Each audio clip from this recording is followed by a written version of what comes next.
Terima kasih Tuhan, sungguh ajaib Engkau Allah kami. Ajaiblah Engkau Tuhan, Engkau yang bersemayam bertahta di atas setiap puji-pujian kami. Terima kasih Tuhan, sungguh kami mengucap syukur untuk kesempatan ibadah pada saat ini. Berdoa Tuhan, ialah Roh Kudus yang melawat kami.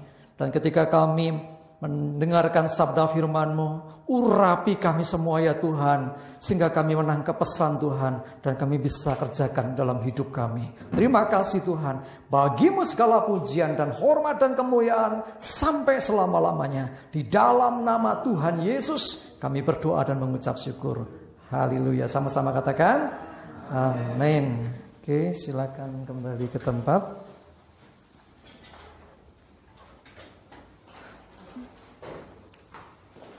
Shalom. Bagaimana kabarnya hari ini? Ya, saya berharap kita semua dalam kondisi sehat ya. Saran saya, kalau tidak enak badan, boleh tidak ikut ibadah dulu. Ibadah di rumah, itu anjuran pemerintah ya. Di samping jaga jarak, pakai masker. Saya lepas karena saya harus sampaikan ini supaya lebih jelas, tapi nanti pakai lagi ya. Kayak penyiar berita gitu. Kalau sedang siaran dipakai, begitu mau iklan pasang ya. Oke, mari kita sama-sama akan buka Alkitab kita. Lukas 19 ayat 1 sampai yang ke-10.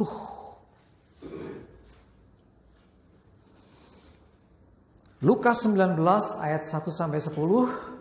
Saya yakin tidak asing, sering kita baca dan dengar khotbahnya juga. Tapi saya berharap ada yang baru yang boleh kita tangkap hari ini.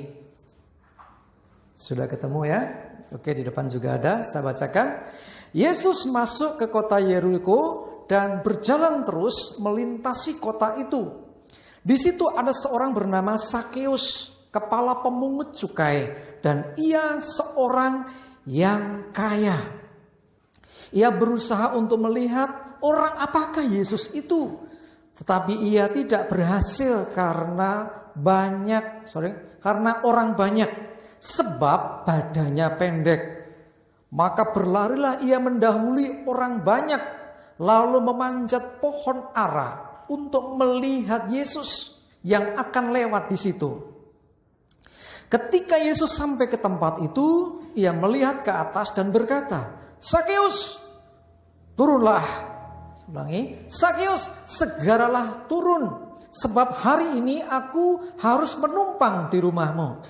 Lalu Sakeus segera turun dan menerima Yesus dengan sukacita. Tetapi semua orang yang melihat hal itu bersungut-sungut, katanya, ia menumpang di rumah orang berdosa. Tetapi Sakeus berdiri dan berkata kepada Tuhan, Tuhan, setengah dari milikku akan kuberikan kepada orang miskin. Dan sekiranya ada sesuatu yang kuperas dari seseorang, akan kukembalikan 4 kali lipat. Kata Yesus kepadanya, hari ini telah terjadi keselamatan kepada rumah ini. Karena orang ini pun anak Abraham. Sebab anak manusia datang untuk mencari dan menyelamatkan yang hilang. Amin. Ya, puji Tuhan. Kisah tentang Sakeus, walaupun kadang ada guru sekolah minggu yang salah, Lazarus, ya. Lazarus main wit. Ketika ingat, bukan Lazarus ya, Sakeus, kami lupa. Lazarus turun, itu tempatnya Sakeus ya. Ya, itu namanya pembelaan diri, salah-salah aja. Ya, bukan Lazarus tapi Sakeus. Siapakah dia? Dia kepala pemungut cukai. Ingat, bukan sekedar pemungut cukai tapi kepala. Artinya lebih tinggi dari pemungut cukai. Dia punya anak buah. Anak buahnya adalah pemungut cukai. Pemungut cukai saja sudah dianggap orang berdosa di mata masyarakat pada masa itu. Apalagi kepalanya. Ya. Tetapi kalau kita perhatikan kisah ini, Tuhan Yesus mau datang ke tempat itu, Sakeus mendengar. Penasaran dia. Orang apakah Yesus itu? Tapi digambarkan Sakeus ini enggak tinggi. Biasanya orang Timur Tengah badannya lumayan tinggi-tinggi. Ya, tetapi Sakeus ini pengecualian. Badannya nggak terlalu tinggi alias pendek. Ada lagunya kan, Sakeus orang pendek. Nggak tahu lanjutannya, guru Islam minggu masih tahu. Ahli. Pokok intinya akhirnya dia mendahului orang banyak, mungkin sambil berlari tergopoh-gopoh. Ya, belum ada motor waktu itu. Ya, mesti dia berusaha, orang banyak masih di sana, dia nyegat, ngotong jalan. Sampai di tempat yang dilihatnya ada pohon ara yang melintang. Ya, saya sempat lihat pohon itu, menurut tour guide waktu itu, pohonnya di pinggir jalan memang. Saya yakin, tapi jalannya dulu nggak seperti sekarang. Sekarang udah banyak rumah sekeliling, dulu mungkin belum. Dia manjat ke atas pohon untuk melihat orang seperti apa tuh Yesus ini. Dia mungkin sudah mendengar banyak sehingga dia semakin pengen lihat. Mendengar banyak. Ya, apa yang didengar? Pasti hal-hal yang luar biasa. Lalu yang terjadi, dia berusaha, piye carane aku harus bisa melihat. Aku harus bisa ketemu. Banyak penghalang, ya. Apa saja penghalangnya? 1, badannya pendek. Itu penghalang karena orang banyak. Dan dia terhalang mau melihat, mungkin kaum buri, saya nggak bisa bayangin kayak anak kecil mau lihat disusuk wong gede-gede gitu. Besar-besar isoh gitu. Padahal ini bukan orang sembarangan loh. Pejabat loh ini waktu itu. Kepala pemungut cukai. Tapi dia kayak orang yang tidak seperti orang biasa gitu loh. Wah, kedangan akhirnya ting, wah, langsung meletik, lari dia. Ada pohon ara, dia panjat pohon ara sambil wow gitu. Begitu Yesus lewat dekat situ, Yesus melihat ke atas. Sakeus. Yesus kok tahu namanya ya? Yesus belum ketemu langsung sebelumnya. Ya, tidak dijelaskan mbah piye carane, tapi Yesus akhirnya memanggil nama dia, Sakeus. Ya, turunlah. Ya, segera turun sebab hari ini aku harus menumpang di rumahmu. Ya, untuk bisa dipanggil namanya oleh Tuhan. Perjuangan seorang Sakeus gak main-main. Hambatan pertama tadi baru 1 ya. Hambatan pertama badannya pendek. Hambatan kedua apa? Banyak orang berkerumun. Oke, banyak orang berkerumun sehingga menghalangi dia. Ada lagi yang ketiga? Ada loh. Menewet, oh iya, perjuangan ya, kudu menewet. Apalagi badannya pendek, mana yang mesti kosong, ya kan? Oke, ada lagi. Ada sesuatu yang lebih dari itu. Ya, itu nanti Pak. Sebelumnya belum bersungut-sungut Pak, karena belum sampai ketemu itu. Waktu perjuangannya untuk bisa ketemu. Status betul. Dia seorang yang punya jabatan tinggi. Ini dia status atau jabatan sosialnya ini dia pertaruhkan. Bayangkan seorang kepala pemungut cukai di sini mungkin apa ya, kabid mungkin apalah, saya tidak tahu ya, di pemerintahan, orang kaya. Yang berikutnya selain jabatan dikatakan kaya. Orang kaya itu beda dengan orang biasa, apalagi dengan orang miskin. Dari penampilannya mesti beda. Ya, kalau pakai cincinnya mesti emas, mungkin saka plastik atau karet, nggak mungkin, mesti semal. Bajunya nggak mungkin sak-sae. Ya, dari penampilan dia sudah berbeda. Orang kaya itu hambatan loh sesungguhnya. Nggak gampang orang kaya terpandang lagi punya jabatan. Ya, terus berikutnya apa yang dia pertaruhkan? Harga diri.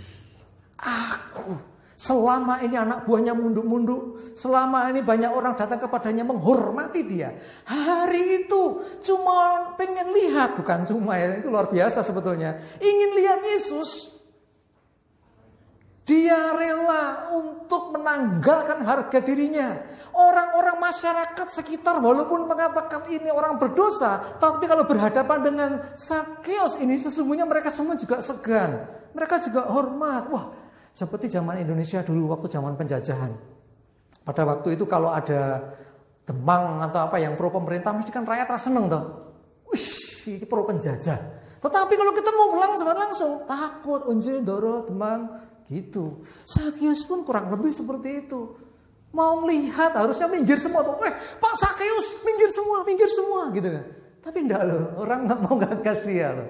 Ya, harga diri pertaruhkan sampai akhirnya Sakius ini bisa melihat Yesus secara langsung. Bahkan berkat perjuangannya, Tuhan tahu isi hati Sakius. Tuhan tahu Sakius seorang yang merindukan Tuhan. Akhirnya Tuhan berkata, aku harus menumpang di rumahmu. Luar biasa kan, jawane kaya ketiban daru. Wah, kaya nek tengah padang gurun, tengah sawah panas, kegerujuk banyu mak nyes. Hatinya langsung luar biasa. Lalu apa katanya? Dia menyambutnya dengan sukacita. Saudaraku dikasih Tuhan, untuk bisa ketemu dengan Tuhan, tidak ada apapun yang bisa menghentikan langkah Sakius. Dia berjuang. Ini baru awal, saudara. Baru awal pertobatan. Lalu selanjutnya apa? Yesus numpang di situ, makan bersama. Ya, terus apa kata orang-orang? Nah, baru yang Pak Agus sampaikan tadi. Pada bersungut-sungut. Kenapa? Dia menumpang di rumah orang berdosa. Yesus tahu apa yang dikatakan orang. Sakius yang mendengar itu pun dia nggak ambil pusing. Yang penting aku ketemu Tuhan, Tuhan berkenan atas aku. Dan dia mau menumpang di rumahku. Lalu apa yang terjadi? Dia berkata, setengah dari hartaku. Oke apa sih dek? Sangat banyak. Dia bukan orang biasa loh. Orang kaya. Harta separuhnya dia bagikan ke orang miskin. Kalau ada yang pernah diperas, 4 kali lipat loh.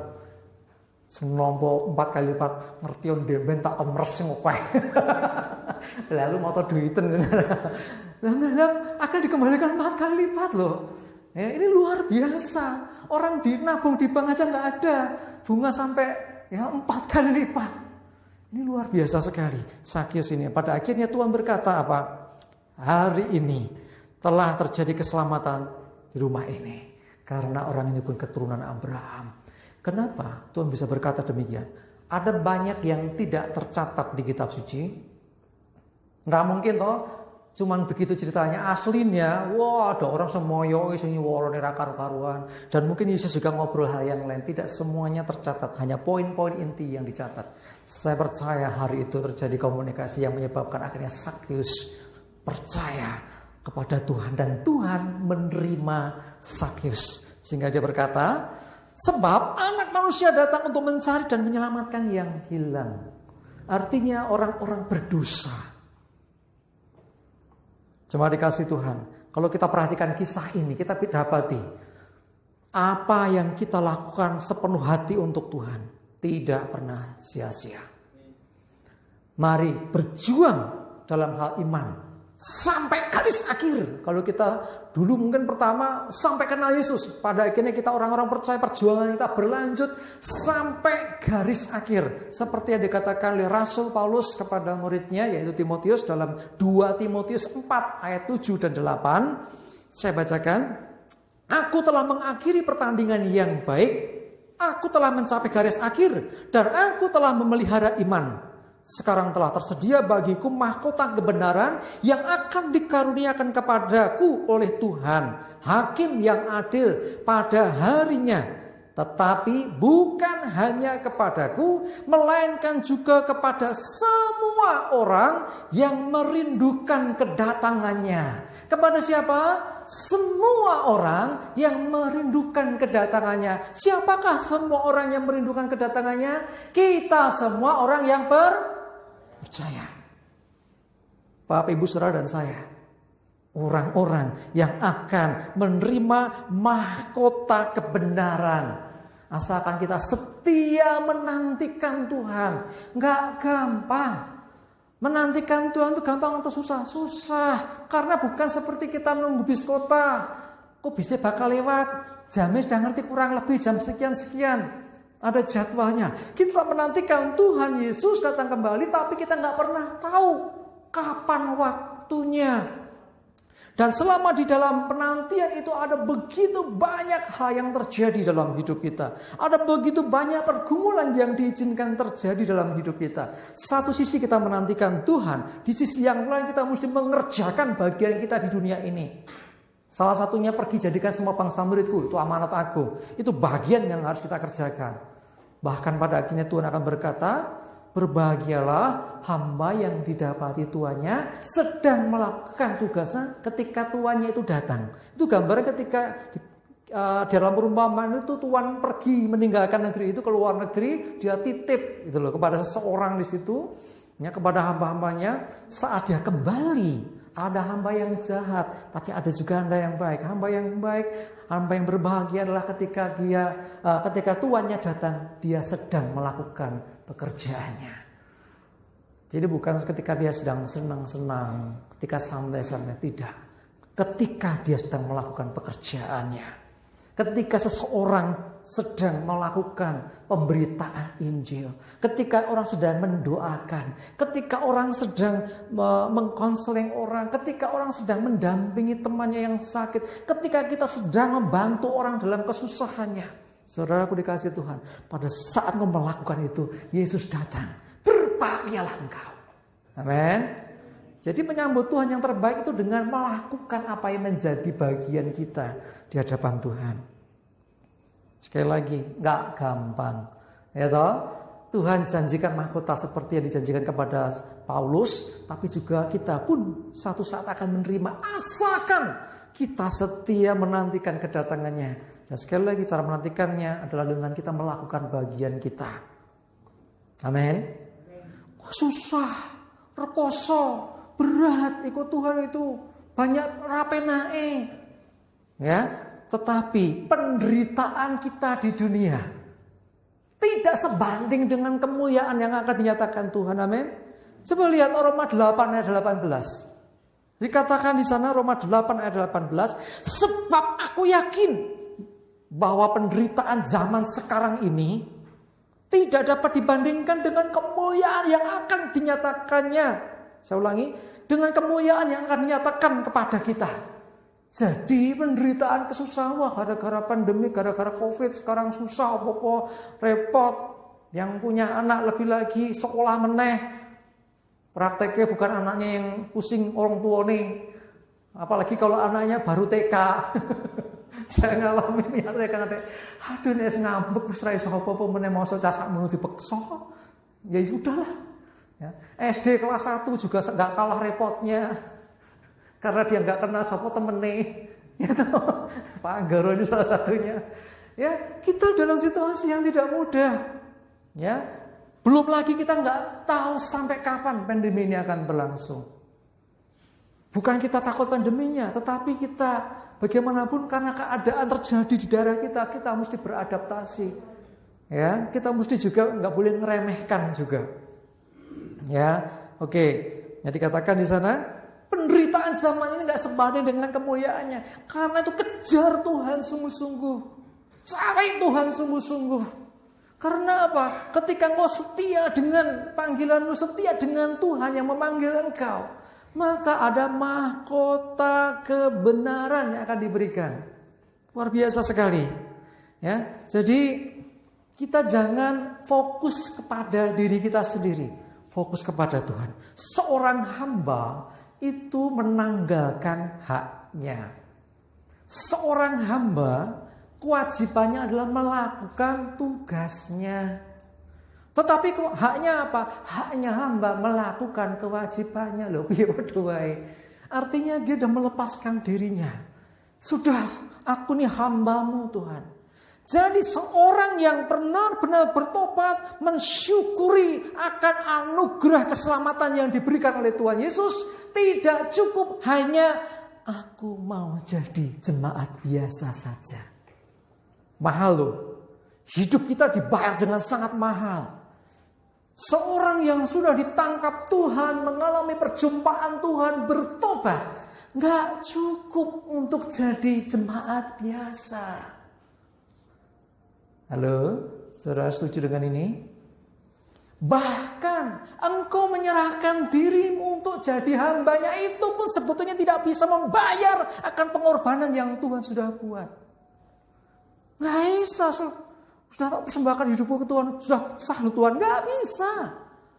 Seluruh harta yang kita punya, misalnya saya punya banyak perusahaan, punya banyak aset, punya banyak harta, tak persembahkan buat Tuhan, itu gak bisa bayar.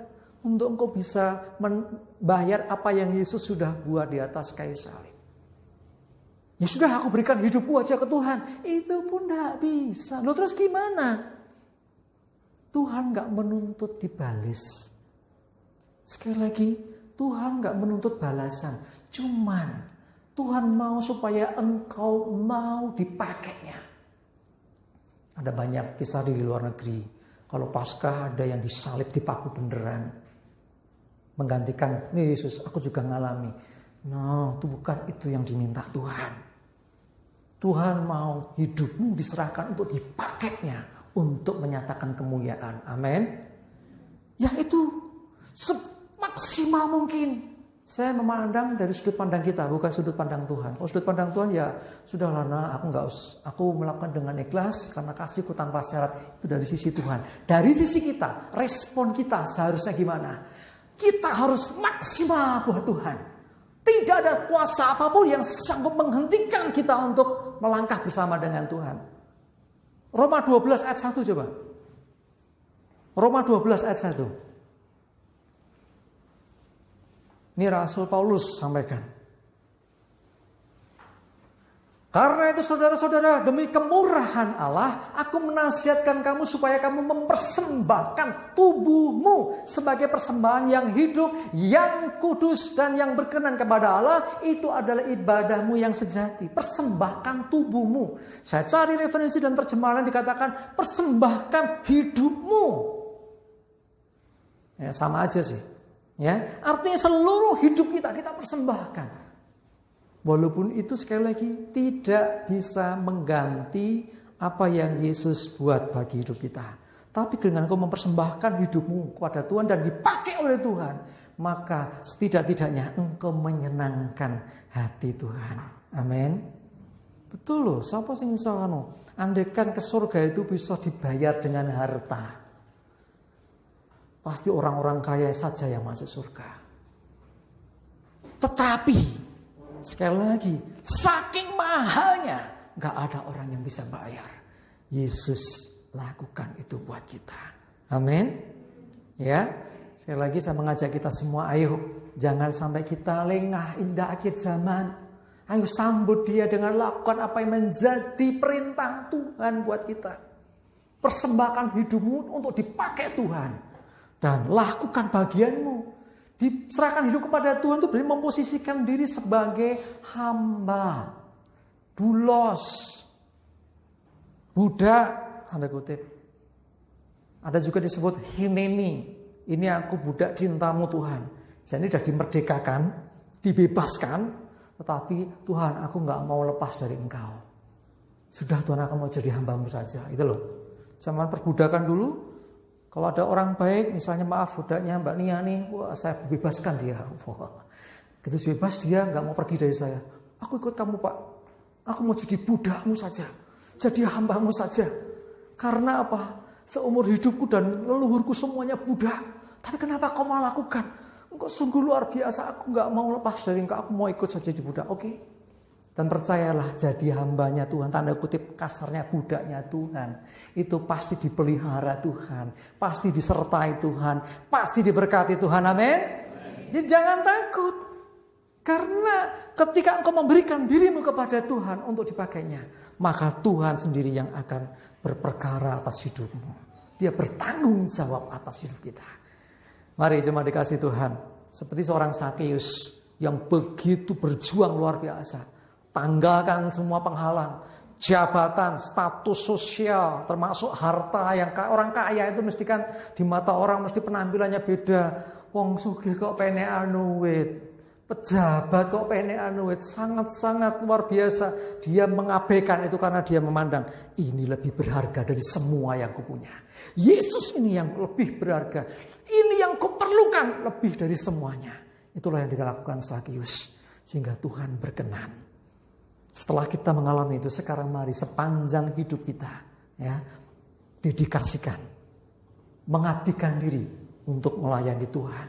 Tidak selalu jadi pendeta, tidak selalu jadi mungkin WL, manusia, tidak, banyak hal. Ingat, kerajaan surga enggak sebatas ruangan ibadah ini.